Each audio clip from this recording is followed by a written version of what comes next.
Now, your Chris 6 weather forecast with Chief Meteorologist Dale Nelson. Meaningless here because that's a long way from South Texas.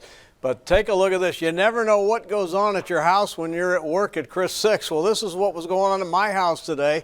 Carter Tovar, my neighbor, shot the picture of this white heron in my yard. It's 3.5 feet tall. What in the world's going on?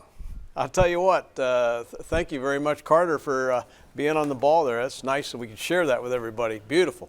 All right, here's the time lapse from today. It was a beautiful day, too, and the winds were down compared to yesterday. So at 70, it was absolutely perfect with a huge high clouds skirting by and absolutely gorgeous day. Now we're seeing a milder night here in the coastal bend, although it is a bit chilly outside, and 53 degrees with a southeasterly wind at just 6 miles an hour.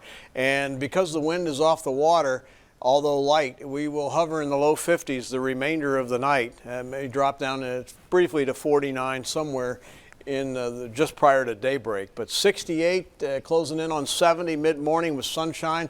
Breeze picks up. It's going to get almost windy here tomorrow afternoon. Mariners take note of that. As you can see the clouds in and out of the area right now.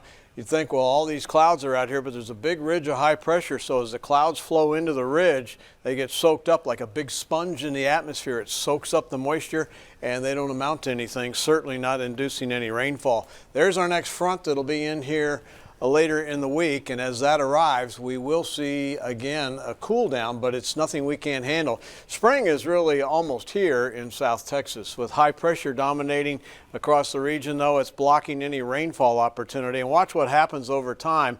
The high kind of flattens out. By the time we get to Thursday, we're still seeing this westerly flow aloft. But when we get into Saturday, we get more of a northwesterly flow, but that Arctic air is bottled up in Canada, barely moves into the northern tier of states, so we're too far south to feel the effects of that. And then we flatten out again. Notice a little trough trying to develop here by Sunday. That may deliver at least more clouds and maybe a shower here by the middle of next week, but nothing to get excited about right now. Tomorrow, again, lots of sunshine starting out, turning windy.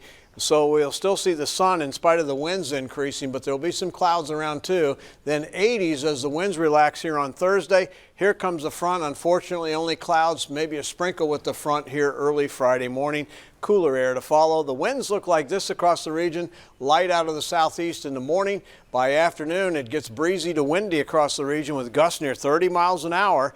And then it is breezy here on Thursday morning. Thursday afternoon, though, the winds start to come down. And by the time we get to Friday, the winds are going to pick up out of the north. Tomorrow, not as nice, slightly choppy to choppy bay waters, 2 to 3 foot seas, moderate UV index. Not bad, but there will be deteriorating wind conditions as the day goes on. 50 for the low tonight here, 55 out in Flower Bluff, 48 in Alice, so fairly representative across the region. 76 tomorrow, reaching 81 in Hebbronville and Freer, and 70 over on Mustang Island. Here is a look at the 7-day forecast. 50 tonight, 76 and warmer tomorrow than today's 70, 63 and 83 on Thursday, but it gets windy. There's the front, windy behind the front, 55 and 67, cooler on Friday. Nice over Super Bowl weekend, Saturday 74, 70 on Sunday, although Sunday morning we start at 45, and then cool with more clouds Monday and Tuesday of next week. Katia, not too bad.